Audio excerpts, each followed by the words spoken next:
Everybody, welcome back to the Proud Souls demo stage. I'm going to be doing a little introduction of Adam here. He's going to be doing some awesome, amazing looking Wagu and Prime Tri-tips. He's going to demo one of them, and one of them I believe he's going to slice up and give us a taste, which is going to be amazing. So without further ado, here's Adam. How's it going, everyone? So yeah, gonna talk about tri-tip. It's one of my favorite cuts of steak. Some states it can be pretty hard to find, but we're lucky in Colorado you can find it pretty easy. So yeah, I like to go to Costco usually. Start out with tri-tip, you can find it. Costco's great, they have prime tri-tip. I mean, this is almost Wagyu tri-tip. I mean, the marbling's insane on this tri-tip. So yeah, I'm gonna talk a little bit about tri-tip. What's kind of really fun about this. So it's a little bit thicker of a steak, so a little bit more of kind of a roast. It's not going to be kind of like a ribeye or a New York. It is called a tri-tip because of the way it looks. You can trim some of the fat off if you like, or you can do take some of the silver skin that's off, but this one's pretty much clean. I would leave this like it is here. But yeah, tri-tip became popular in Santa Maria in California. They used to cook it over Santa Maria grills over the hot coals. I really like to do a reverse sear on it, and I recommend a reverse sear for almost any type of steak. With a reverse sear, what you're basically doing is cooking it at 225 degrees to 250 degrees until it gets about 10 to 15 degrees away from that done temperature you're looking for. And then you sear it off either on a cast iron pan, hot grill, and then let it rest 10-15 minutes, and usually you have some good eating. So with the tri-tip, what makes this a little difficult is the grain of the meat runs different directions. So you want to cut against the grain. So on a tri-tip, you'll see the grain's running this way, but then here it's running a different direction. So when you cut it, you want to definitely make sure you're looking at that and you get that cut the correct way. So what I like to do to kind of prepare it is I like to just kind of take, I like a hot sauce binder. Just adds a little bit of kick, doesn't add too much heat to it. So I'll put a little bit of hot sauce on. Any of your favorite steak rub is great. I like Meat Church Holy Cow. This one's heavy in salt and pepper. So just kind of give it a good seasoning. Just kind of pat it in.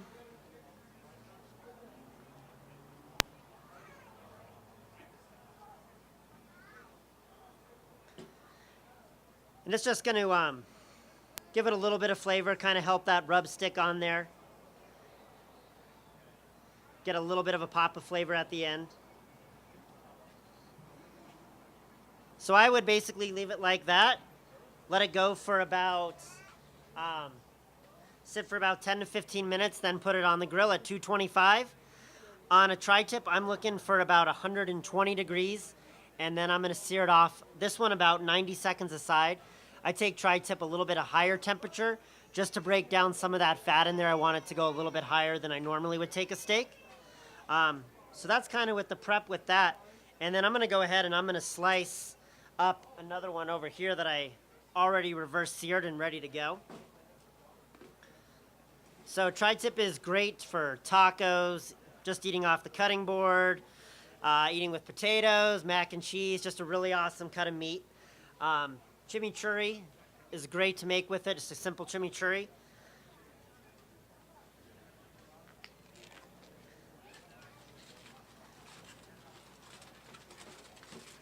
So this tri-tip that I cook's a little bit bigger than the other one. This one's from Snake River Farms.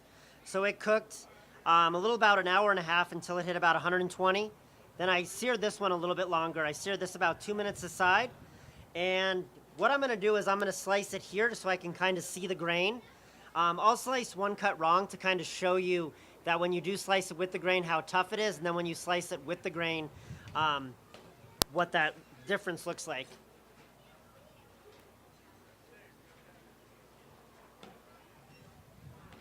So yeah, I mean, that's kind of why you go with the reverse sear. You're getting a nice cook all the way through. You're not going to have, you know, kind of it more well done on the outside and more rare in the middle. You're going to have that nice even cook throughout the steak. But yeah, so this rested 15 minutes. The grain on this is running this way.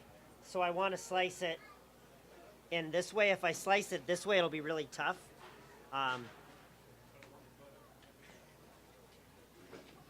So yeah, if I do it that way, you see it's kind of tough. You get that grain, it's kind of keeping the meat together.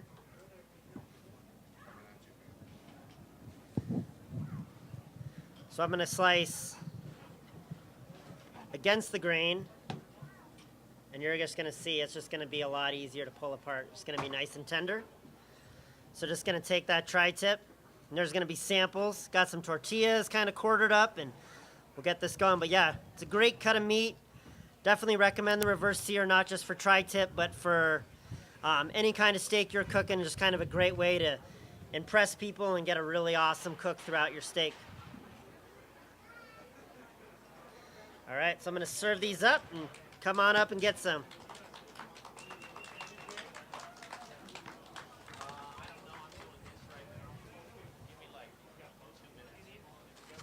Do you know where the boats? Did I put them in the other?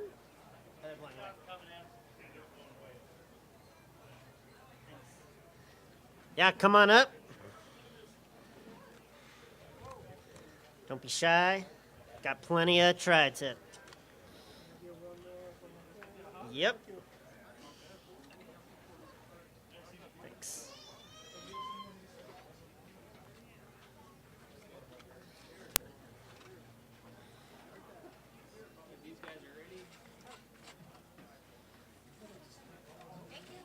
Welcome. Where was I cutting this?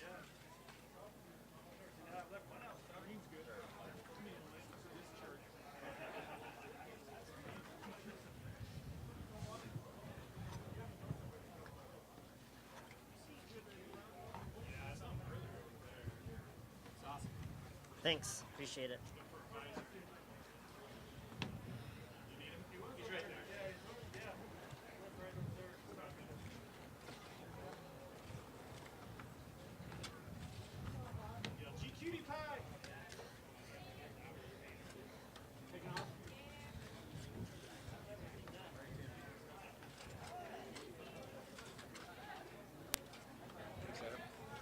Welcome.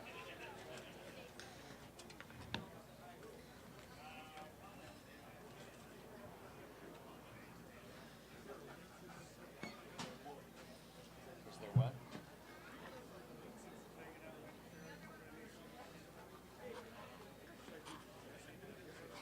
Try to guess. It'll be the same password.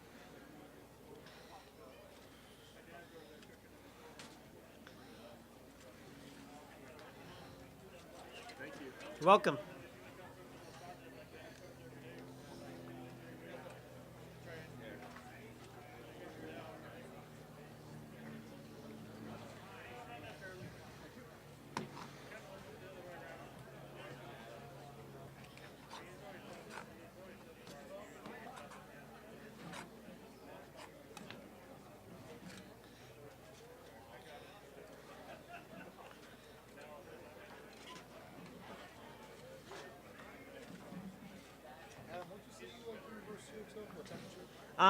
I usually take like ribeyes to around 115, New York strips 115, tri-tips like 120-ish. Yeah, and that usually gives you a good medium rare. Hey Dan, can you get a few more of these?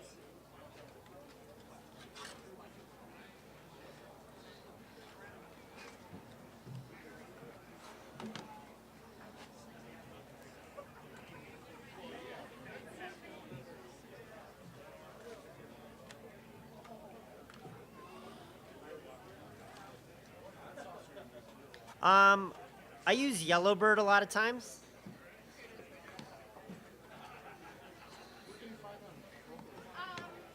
Whole Foods.